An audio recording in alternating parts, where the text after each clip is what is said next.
Mutton biryani ഉണ്ടാക്കാനായി 2 kilo mutton കഴുകി വാരി വയ്ക്കുക. ഇതിലേക്ക് കുറച്ച് മഞ്ഞൾപ്പൊടി, കുരുമുളക് പൊടി, ഉപ്പ് എന്നിവ ചേർത്ത് കുറച്ച് നാരങ്ങാനീരും ചേർത്ത് നന്നായി മിക്സ് ചെയ്യുക.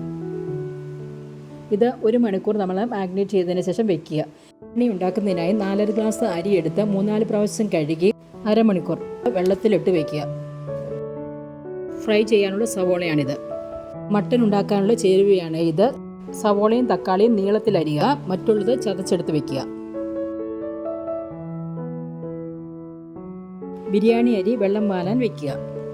ഒരു പാനിലേക്ക് സൺഫ്ലവർ ഓയിൽ ഒഴിച്ച് നന്നായി ചൂടായതിനു ശേഷം 2 സ്പൂൺ നെയ്യ് ആഡ് ചെയ്ത് സവോള ആഡ് ചെയ്ത് അതിലേക്ക് ഉപ്പ് ആഡ് ചെയ്ത് 1 സ്പൂൺ പഞ്ചസാരയും ആഡ് ചെയ്ത് നന്നായി മിക്സ് ചെയ്യുക.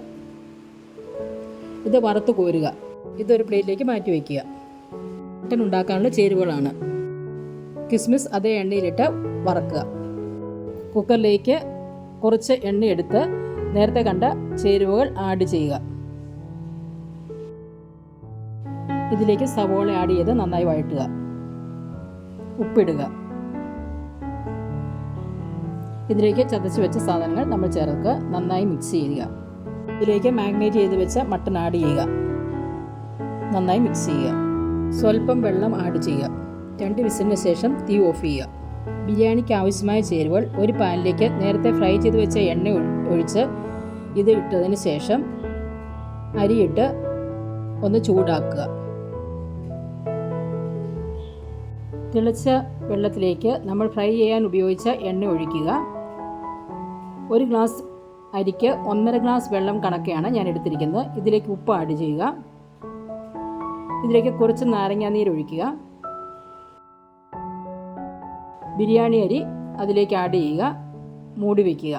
കുറച്ച് റോസ് വാട്ടറും കൂടി ചേർത്ത് മൂടി വയ്ക്കുക. മട്ടൻ കറിയിലേക്ക് തക്കാളി, പുതിനയില, മല്ലിയില എന്നിവ ചേർത്ത് കുറച്ച് തൈരും ചേർത്ത് നന്നായി മിക്സ് ചെയ്യുക. ഇതിൽ നിന്ന് 1 ബൗൾ ചാറെടുത്ത് മാറ്റി വയ്ക്കുക. ഇതിലേക്ക് നേരത്തെ ഫ്രൈ ചെയ്ത് വെച്ച സവോള ക്രഷ് ചെയ്തിടുകയും സ്പൂൺ കുരുമുളക് പൊടിയും 1 സ്പൂൺ ഗരം മസാലയും ആഡ് ചെയ്യുക. നന്നായി മിക്സ് ചെയ്യുക. ഇതിന് മുകളിലേക്ക് റൈസ് നന്നായി ആഡ് ചെയ്യുക. ഇതിലേക്ക് മട്ടൻ ചാർ ആഡ് ചെയ്യുക. ഫ്രൈ ചെയ്ത സവോള ഇതിന് മുകളിലേക്ക് വിതറുക. മല്ലിയിലയും പുതിനയിലയും നിരത്തുക. ഫ്രൈ ചെയ്യാൻ ഉപയോഗിച്ച എണ്ണ ചേർക്കുക. ഇതിന് മുകളിലേക്ക് കിസ്മിസ് ആഡ് ചെയ്യുക. സ്വാദിഷ്ടമായ മട്ടൻ ബിരിയാണി റെഡിയായിരിക്കുന്നു.